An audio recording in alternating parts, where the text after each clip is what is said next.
more MAGA Republican Congress members getting booed at town halls. That right there was MAGA Republican Congress member Mike Lawler from New York's 17th Congressional District. He pretends that he's a moderate, but Lawler is a MAGA extremist who has supported Donald Trump's agenda every single day. Let me show you a longer clip of what went down as Mike Lawler had U.S. Navy veteran Roberto Garachano thrown out of the town hall. Garachano is a constituent of Lawler, and Lawler didn't like that he was being questioned by a U.S. Navy veteran. I'll show you what went down here. And this is what we're seeing in MAGA Republican town hall after MAGA Republican town hall. Here, play this clip right here. Don't move!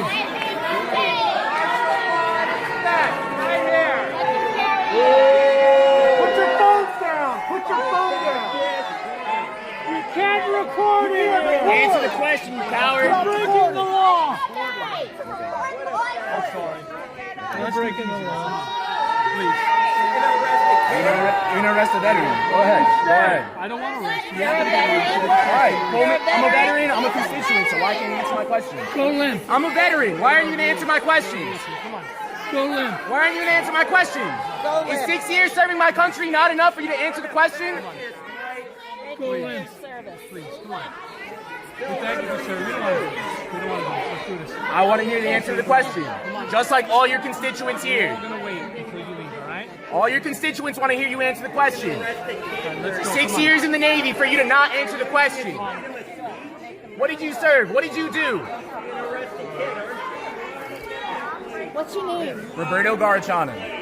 Roberto, come on with me. Spell your last name. G-A-R-A. Folks, again, with the video recording, there's some people in the audience who are not comfortable with being recorded. Connor in the press. Please Connor in the refrain press. from recording. Gray sweatshirt. Connor in the press. He knows me. Gray sweatshirt. Connor knows me.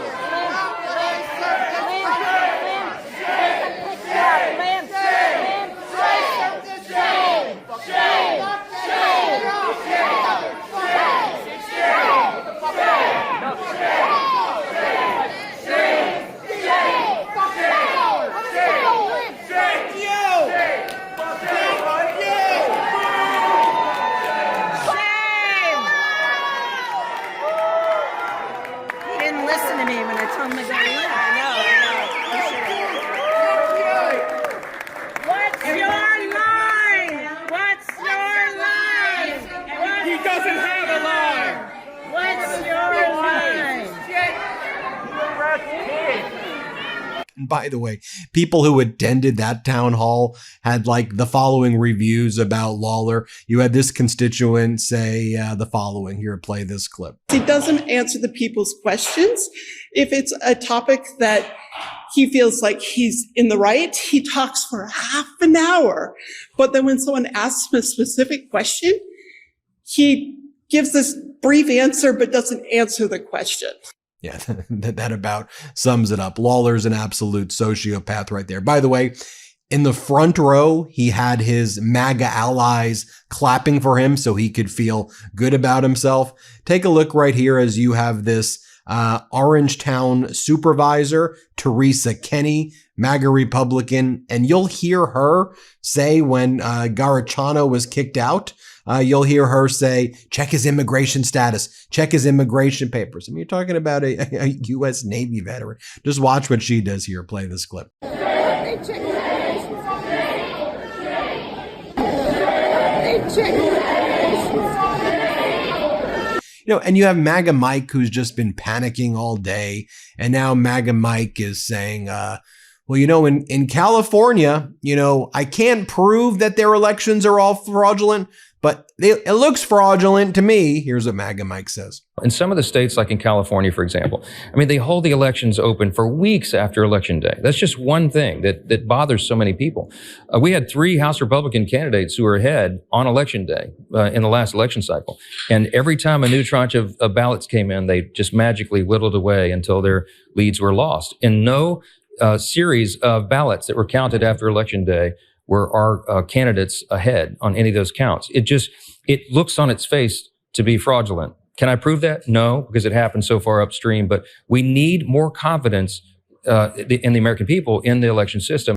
And then at the MeidasTouch Network, we had our Washington, D.C. bureau head, Pablo Manriquez, ask MAGA Mike Johnson how the horrific ICE and Border Patrol terrorism squares with MAGA Mike's reading of the Bible and scripture. And watch MAGA Mike just say the most complete and utter nonsense right here. Let's play this clip. Pope has cited Matthew 25:35 to critique Donald Trump's mass deportation agenda. How would you respond to Pope Leo in scripture?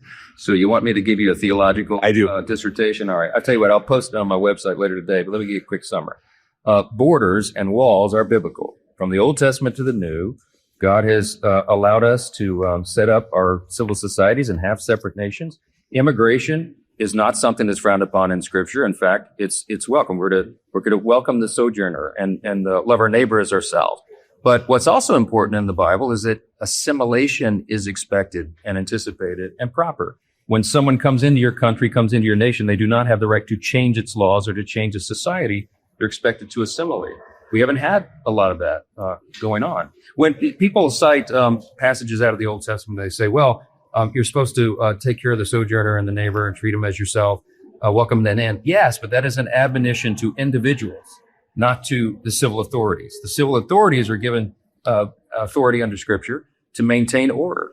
Romans 12, you want to view this? Romans 13 says that the civil authorities are God's agents of wrath to bring punishment upon the wrongdoer. And it says if you do right, you have no fear of the civil authorities, but those civil authorities are necessary. It's a calling. It's a calling to maintain order in society, and we have not had that. When Biden and Harris opened the borders wide for 4 years, we had as many as 20 million illegals come across the country, and we all know many dangerous people, hardened criminals, child molesters, rapists, murderers, all the rest, terrorists who came into the country. We did not take care of our borders. Sovereign borders are biblical and good and right, and they're just, because it's not because we hate the people on the outside, it's because we love the people on the inside. We should love our neighbors ourselves as individuals, but as a civil authority and the government has to maintain the law. And that is biblical and it's right and it's just. And I'm happy to have this lengthy debate with anybody anytime they want to. And I'll post on my X page the longer dissertation on that for you today. Okay? Thank you so much. Now I want to bring in the Democratic candidate for governor of Wisconsin, former lieutenant governor of Wisconsin, Mandela Barnes. Mr. Barnes, great to see you. You and I talked when you first announced your campaign, which now has, amazing amount of momentum heading into, I think the generals. But I want to chat with you about the attack on Wisconsin right now from Donald Trump. It's been relentless, and it feels antagonistic. I mean, truly, it feels like Trump and the MAGA apparatus in Wisconsin work day and night to try to attack the state of Wisconsin. What are you seeing, and how are you going to push back on it? Well, the problem is Donald Trump has been allowed this virtually unchecked and unlimited amount of power. And that's happened because people in Congress who have decided that it is more politically advantageous for them to side with him every step of the way versus truly represent the people that they were elected to serve. And it couldn't be more apparent than with a Tom Tiffany, who is the Republican nominee for governor, who was just endorsed by Donald Trump. He was endorsed by Donald Trump for a reason. Donald Trump would love nothing more than to have a rubber stamp in the governor's office in a state like Wisconsin, the swing state of Wisconsin. He's already proved how extreme he can be. We know how extreme he will be. While people in this state, who I talk to, and I've been talking to people in his district, while they're struggling with rising costs and healthcare and groceries, utility bills, he's off doing something else.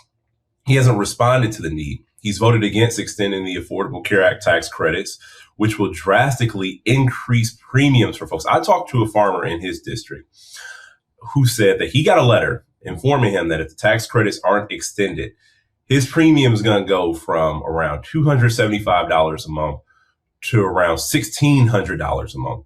And that's not a unique instance. This is the case for so many people all across Wisconsin, because we are one of 10 states that has yet to extend our Medicaid program under the Affordable Care Act. It's a dereliction of duty. He's already shown that he's not responsible enough, not ready to lead Wisconsin. Right. So you have this MAGA Republican congressman, Tom Tiffany. He does whatever Donald Trump wants. He votes with Trump 100% of the time. Trump says, clean the floor of my golden ballroom with your tongue. Tom Tiffany does it and says, thank you, Donald. What else can I do for you? Clean my golden whatever toilet bowl. Tom Tiffany does it. And then when Donald Trump's attacking, the state of Wisconsin and people are feeling pain, Tom Tiffany's out there, doing social media posts and saying, isn't this great? Don't you all feel like this is the golden age? He makes all these posts saying wages are up. America is winning. This is the greatest thing ever.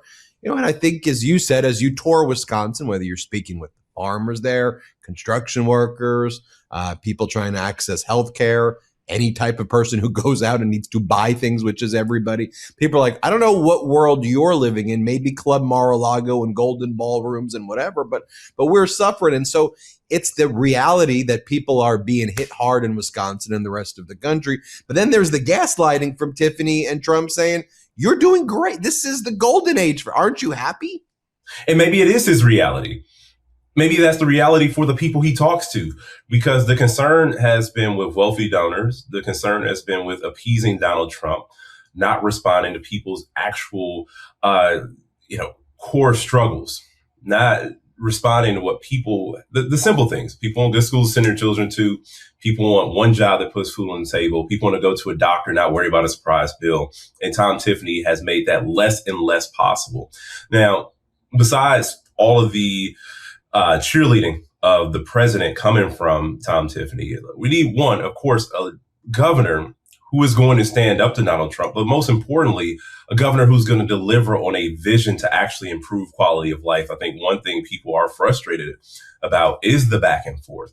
And as long as the back and forth happens, real governing doesn't occur. And that's why we have a day one agenda to lower people's costs, to create opportunity in a state like Wisconsin, where young people find themselves struggling across this entire country, finding their economic opportunities in dire straits. They don't see a future for themselves in most of this country. We need to ensure that there is opportunity so that people can see a future for themselves in Wisconsin, so that we can end this paycheck to paycheck economy that so many people are living in, that we will be able to expand healthcare in a way that drives down costs for everybody, that we actually create the type of good paying union jobs that brought my grandfather to Milwaukee after he served in World War II, that gave my dad and his brother a chance to work and earn a living and take care of a family and retire comfortably with union wages. That Wisconsin has been lost for far too many people. And not only am I trying to work to bring that back, we're trying to make it better than it's ever been before, because there were still flaws. There were still people who had been left out of the economy. But we are going to build a system where we're actually bringing people in to make Wisconsin the best state to live, work, and raise a family, despite Tom Tiffany's insistence on it going the other way.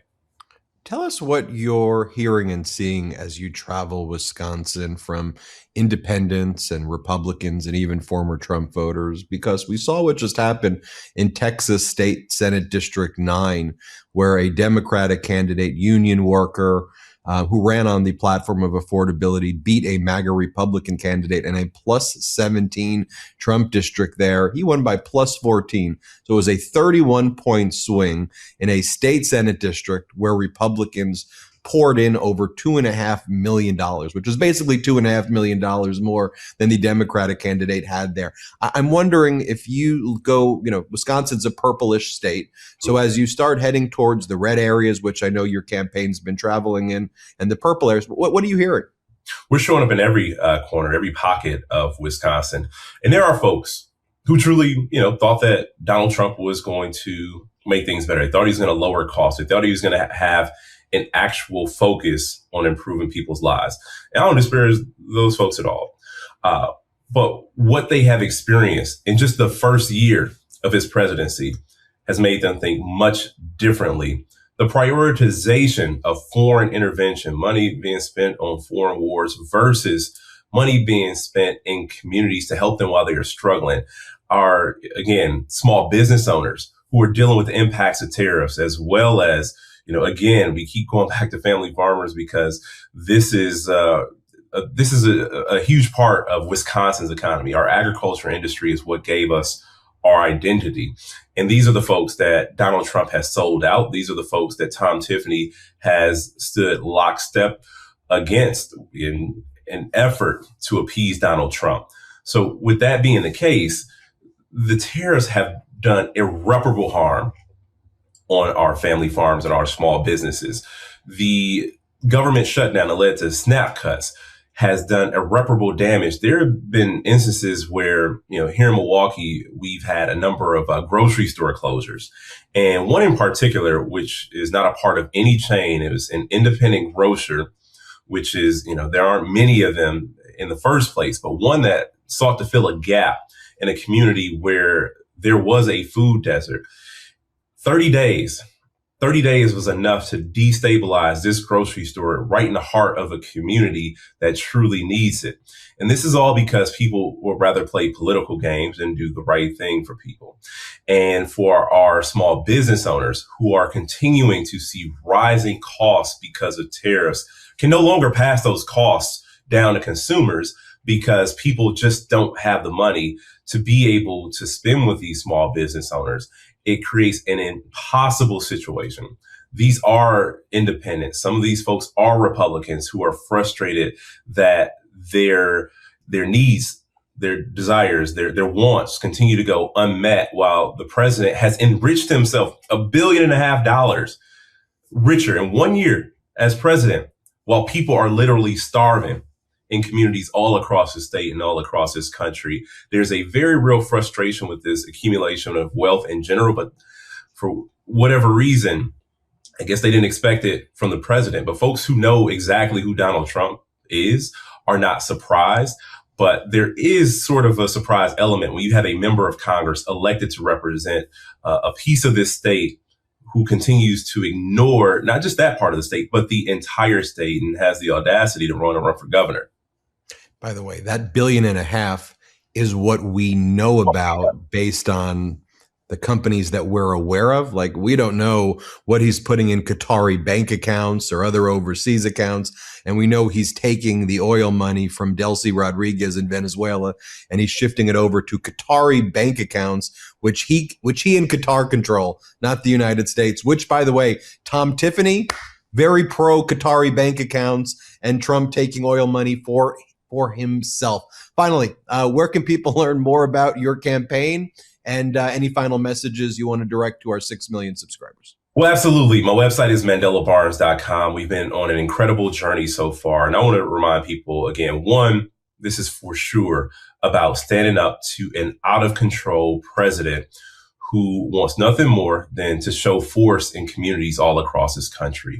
If we want to stand up for working people, if we want to stand up for opportunity, if we want to stand up for a government that truly respects folks, regardless of the factors that Donald Trump and his allies have used to divide us, I hope you'll join me at MandelaBarnes.com. This is a moment not just to stand up, though. This is a moment to offer new leadership, not just a new generation of leadership, but a new way of doing things that recognizes the faults that we've had in our economy, the faults that we've had in our society, and the breakdowns that have been so structural and have led to the decline of communities across this country. We can rebuild. We can make things better than they have ever been before, but it takes a bold vision to get us there. It takes us all working together, showing up, ensuring that people are paid what they are worth, ensuring that we hold the powerful accountable, and ensuring that we transition this economy from one that filters money,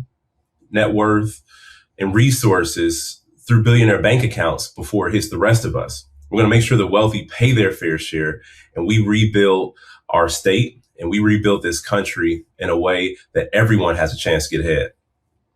Mandela Barnes, running for governor, Wisconsin. Thanks for joining us. Thanks so much for having me. Everybody hit subscribe. Let's get to 6 million subscribers. Want to stay plugged in? Become a subscriber to our Substack at MeidasPlus.com. You'll get daily recaps from Ron Filipkowski, ad-free episodes of our podcast, and more exclusive content only available at MeidasPlus.com.